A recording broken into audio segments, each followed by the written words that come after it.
Pedra de Raiz, vocês conhecem? Não, a gente vê, vez em quando, aí eu vejo um negócio tipo uma cunhazinha, eles falam que eu não tenho certeza, entendeu? Mas já vi muito aí, porque troca que cai no chão, sai riscando. Diz que a pedra vinha no raio, aí batia no chão, ficava 7 metros abaixo da terra, mas é lenda, é mentira, não existe isso não. E Jesus nem tinha vindo ainda, o pessoal já estava aí explorando, dando jeito dele. Você sentia que tem 5 mil anos. 5 mil? Tem 5 mil. Meu Deus, é muito. Uma nação que não conhece o seu passado, que não conhece as suas raízes, né, os seus antepassados, ela não tem uma unidade.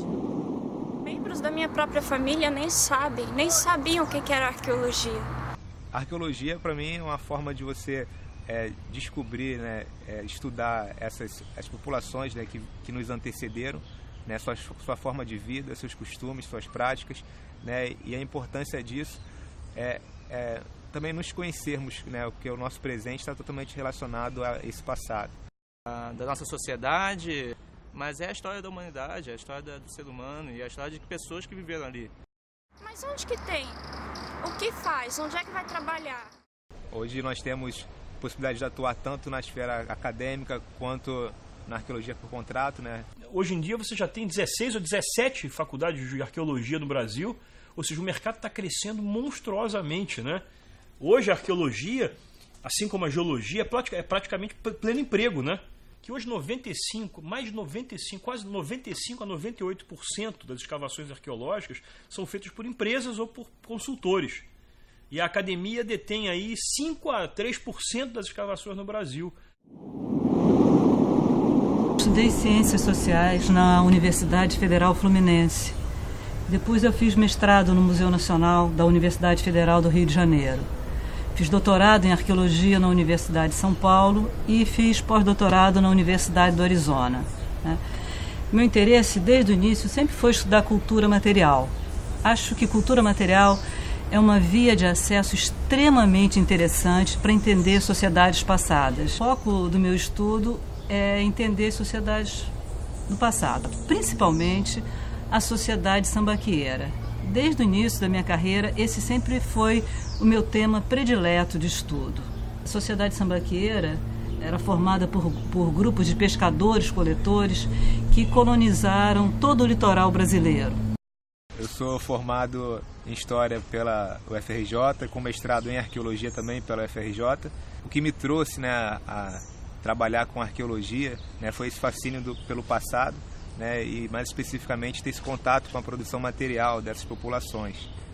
Eu estudo com a arqueologia histórica, né, mais especificamente a arqueologia da diáspora africana, associados à população africana que foi trazida para o Brasil na condição de escrava.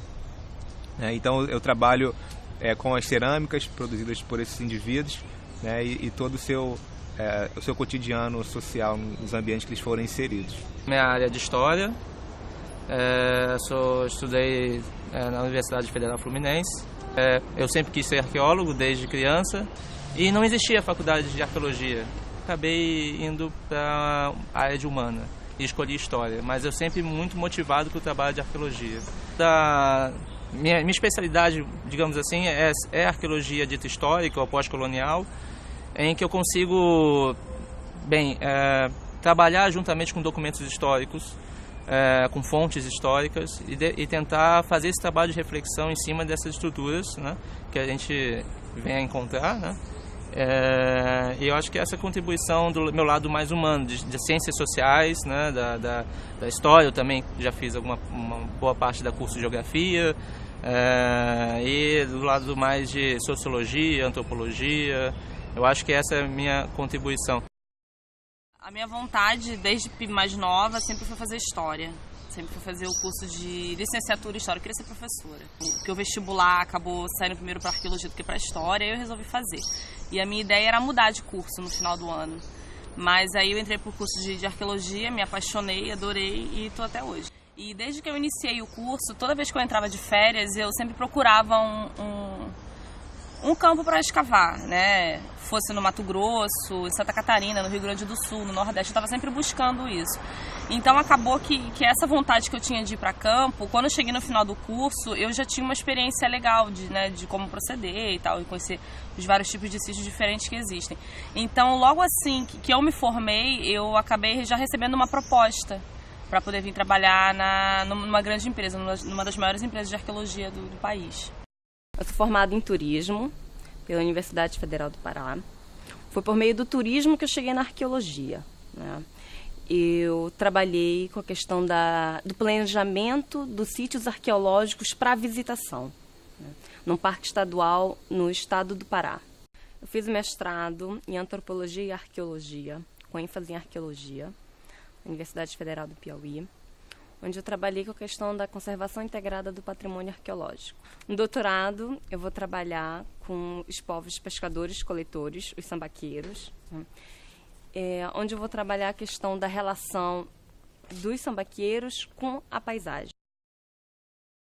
Pensando na paisagem como um elemento essencial da vida deles, onde você pode identificar seus costumes, né, a sua relação cultural com o espaço e a própria transformação que os sambaqueiros fazem do espaço. Eu sou formada em arqueologia, com uma especialização em paleopatologias e paleoepidemiologias. Depois dessa especialização, eu quis fazer o curso de História. Me identifiquei bastante com a área de educação. Durante o curso de História, eu comecei a dar aulas, trabalhar com ensino fundamental, com ensino médio. E depois disso, eu fui fazer o mestrado. O mestrado eu fiz sobre os sambaquis. E agora, no doutorado, eu pretendo trabalhar com arqueologia pública. A arqueologia pública, ela é a forma como se dá a relação do arqueólogo com a sociedade. Como que o arqueólogo vai passar para a sociedade o trabalho que ele fez, a pesquisa realizada, os resultados dessa pesquisa. A arqueologia pública trabalha para apresentar a relação entre a pesquisa arqueológica e a sociedade. Esses laços é que dão força para a valorização do patrimônio. Então, a educação patrimonial ela funciona como um viés que conduz ao conhecimento e, em consequência, vai conduzir à preservação do patrimônio cultural, que é conhecendo que a população vai poder preservar o seu patrimônio. A arqueologia é muito linda porque ela é muito ampla, ela tem uma gama de conhecimentos muito forte. Tanto que você tem a possibilidade de conhecimentos de geologia, geografia, cartografia, história, antropologia. Então ela é uma confluência de diversos conhecimentos diferentes. O desafio, né, de você trabalhar como geólogo num depósito não natural, ou seja, um depósito construído pelo homem, é a questão dos processos. Eu entendo de processos naturais, mas os processos os processos humanos, né, são interpretações mais complicadas. Mas eu posso usar, porque a metodologia eu tenho, ou seja, eu olho para um depósito arqueológico, no caso do Sambaqui, ele tem camadas. Né? Eu tenho prática de descrever camadas sedimentares naturais, ou seja, eu passo essa prática para o Sambaqui. Né? Eu posso, às vezes, não ter uma compreensão de que tipo de processo humano, cultural ela foi formada. Mas eu tenho a prática precisa, né, que a geologia sedimentar me deu, de representar essas camadas em papel. Eu só tenho que considerar o seguinte: o depósito arqueológico é um depósito sedimentar, sem tirar nem pôr. Só que o processo que o construiu foi humano. O diálogo é fundamental. O diálogo entre essas ciências, que no final das contas está falando a mesma coisa. O objeto é o mesmo. A história, a geografia, a arqueologia, a gente está lidando com a sociedade, com o conhecimento da sociedade. Né? Minha trajetória dentro da arqueologia é voltada para a arqueologia da Amazônia. Né? Iniciei a trabalhar com arqueologia sambaqueira, dos sambaquis, em 2012, né, quando eu entrei no mestrado, quando eu tive a possibilidade e me convidaram a realizar uma pesquisa de mestrado, a trabalhar com o Sambaqui do Guapir. Uma das coisas interessantes do Sambaqui do Guapir é que ele apresenta uma datação de 5.100 anos. Né? Seria um dos sambaquis mais antigos da Baía de Guanabara. Né? Por ele ser destruído por processo de ocupações, né, desde da chegada colonial até os dias de hoje, e o arqueólogo precisa estar apto, né, para interpretar isso, né, perceber que tipo de informações esse sambaqui pode te oferecer para você compreender a organização social da sociedade sambaquieira. Todo o processo de construção desses sítios está associado aos sepultamentos. Esse sítio ele tem uma data de aproximadamente 2.000 anos, né? Quando os sambaqueiros chegaram aqui, eles começaram a construir um sítio em cima de um concheiro natural. Então já havia um depósito de conchas aqui, eles usaram essa plataforma e provavelmente pegaram essas conchas como parte do material construtivo do sítio. A princípio se achava que essas pessoas moravam, construíam, né, jogavam o lixo e o resto daquilo que eles comiam, iam acumulando e iam construindo e ao mesmo tempo morando nesse espaço. O que a gente vê agora é que não, assim, essas conchas, elas são trazidas intencionalmente, mas elas estão associadas, todo o processo de construção do sítio está associado com o enterramento dos mortos, né? Então, eles fazem grandes fogueiras quando vão sepultar os mortos, depositam oferendas, então a gente tem muito resto de peixe associado aos corpos. Há hipótese de que eles faziam grandes festins funerários, então, por conta dessa comida que é depositada, né? Eles depositam também os artefatos, objetos como a gente vê em várias outras culturas, objetos de uso pessoal, possivelmente, né, do morto, então depositam os machados, a gente tem pontas em ossos, feitas, né, em ossos de peixe, ossos de aves e mamíferos, que são depositadas também no entorno desse sepultamento, e muitas fogueiras do lado, embaixo, acima dos corpos, e depois eles cobrem com concha, e assim eles vão fazendo sucessivamente. Tem indícios também que apontam que pode haver um processo de revisitação. A gente vem encontrando evidências de que poderia haver esse tipo de atividade também. Então, novas fogueiras são acesas, novas camadas de conchas são depositadas e nesse processo o sítio vai crescendo, vai sendo incrementado. A gente já consegue perceber bastante de como o sujeito foi enterrado.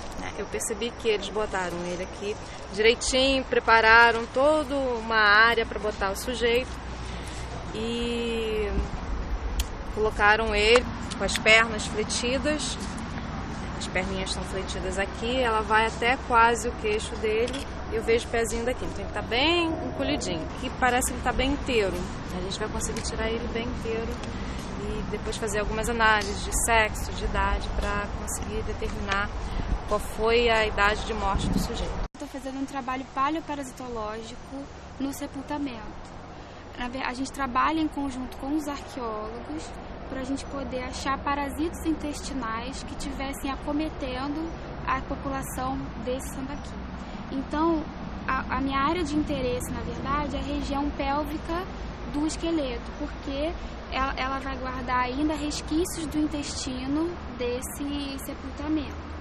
Então, o meu interesse está realmente aqui porque eu preciso coletar alguma coisa que possa sobrar, um ovinho de parasito, de lombriga, por exemplo, de tênia, por exemplo, que possa estar aqui e que estivesse acometendo essa população. Dessa maneira, eu vou saber como é que eles interagiam em grupo, se eles passavam para o outro, dependendo de que parasito que estava tendo, do que eles comiam, se eles estavam adquirindo esse parasito de algum bicho, por exemplo, que estavam comendo, como por exemplo quando a gente pega a teníase, são pessoas que comem carne de boi ou porco crua. Então, dessa mesma forma, eu posso saber através dos parasitos o que eles comiam, como é que eles interagiam. Então, por isso que o nosso trabalho é importante e faz parte também do meu doutorado. De acordo com a legislação, toda grande obra que vai ter um grande impacto, né, no solo e na região, enfim, ela necessariamente precisa de um acompanhamento arqueológico. Então, a arqueologia de contrato é necessária nesse sentido. Na academia, tem essa questão do tempo, de você poder desenvolver melhor pesquisas com mais detalhes e tal. Mas no contrato, o tempo é menor para você fazer a pesquisa, só que a disponibilidade de recursos eu acho que é maior, porque os empreendedores, né, as grandes empresas estão nesse papel de empreendedor. Então, como eles querem rapidez, eles disponibilizam recursos, né? Tipo, você conseguir tirar uma fotografia aérea, GPR, né? O que na academia às vezes nem sempre é possível. Então é sempre importante ter essa relação entre o academicismo e a esfera de contrato, né? Que tem uma outra dinâmica, mas é importante estar sempre ligados uma à outra. Para quem está trabalhando com arqueologia nas empresas privadas, que é o meu caso, é complicado você se manter atualizado, porque é um volume de trabalho muito grande que a gente tem. A produção dentro das empresas privadas, dentro do que eles chamam de arqueologia preventiva, arqueologia de contrato, a gente gera um volume muito grande de informação, um volume muito grande de dados arqueológicos. Então é complicado você lidar com isso. Mas nada que uma força de vontade, né, de você correr atrás, de trabalhar e, no meu caso, fazer a pós-graduação tem que correr atrás, né? Tentar se manter atualizado, mas dá um pouco de tempo para cada área, né? Sempre consultar os bancos de teses, as principais universidades em termos de arqueologia, aqui no museu, como é que está sendo os projetos que estão de mestrado e doutorado, na USP. Eu tento sempre consultar isso de maneira virtual, né? E tento sempre ver o que está sendo produzido, o que as pessoas estão pensando, como é que estão realizando as tarefas. Esse é o meu contato na parte acadêmica. O trabalho do arqueólogo, que no caso é o meu, né, que está lá de frente todo dia, trabalhando na obra, na construção civil, lidando com pessoas, né, não é só com máquina, é um trabalho de resgate, de salvamento desses sítios que se isso não acontecer, todo esse patrimônio vai ser atropelado, né, por esse capitalismo louco que está quebrando tudo. Então, eu acho que o meu papel é esse, é poder contribuir com esse resgate, né, com esse salvamento. E um aspecto muito interessante que eu acho que, além do salvamento do sítio em si, a gente faz um trabalho com as pessoas que estão trabalhando com a gente, que não fazem a menor ideia do que se trata. Então, assim, para mim, o foco principal é o resgate dos sítios, mas essa parte de você fazer esse trabalho de conscientização das pessoas é muito importante também, tem um peso muito grande para mim. Na verdade, minha divulgação sempre foi junto nos projetos, nas empresas que eu trabalhei, e caso me candidatando a fazer trabalhos nos encontros que existem da arqueologia, sabe, regional, sabe nacional. E nesses encontros, sim, expor um trabalho, mas muito relativo ao trabalho que está executando nessa empresa. Então acaba sendo um pouco enquadrado, mas não deixa de ser interessante, né, claro. Mas ainda não consegui ter uma divulgação de assuntos meus, por isso que eu estou buscando ainda a especialização no mestrado, e aí sim eu vou conseguir investir numa área de interesse mais pessoal. Eu acho que o congresso é uma coisa, desde que eu era estudante, eu lembro quando em 1984, eu entrei em 82 na faculdade. Em 84 eu fui no meu primeiro congresso brasileiro de geologia, que foi no Fundão, lá no departamento de geologia do Fundão. E aí eu lembro que eu fiz um curso chamado Granitos e Mineralizações Associadas. E se você me perguntar o que eu entendi, eu devo ter entendido assim uns 10% do que o cara falou, né? Mas depois é que você vê que é importante, mesmo você estudante participando desses congressos, que seja do que for, né? Mesmo você não entendendo nada ou entendendo uma parte pequena daquilo que você está assistindo, você não sente, mas aos poucos você começa a se familiarizar com o jargão, com os assuntos, com a maneira de falar. Ou seja, mesmo sem sentir, essa coisa vai entrando na sua cabeça e aos poucos você vai se familiarizando com aquele jargão. A questão central é que toda e qualquer alteração em sítios arqueológicos tem que ser voltada para a produção de conhecimento.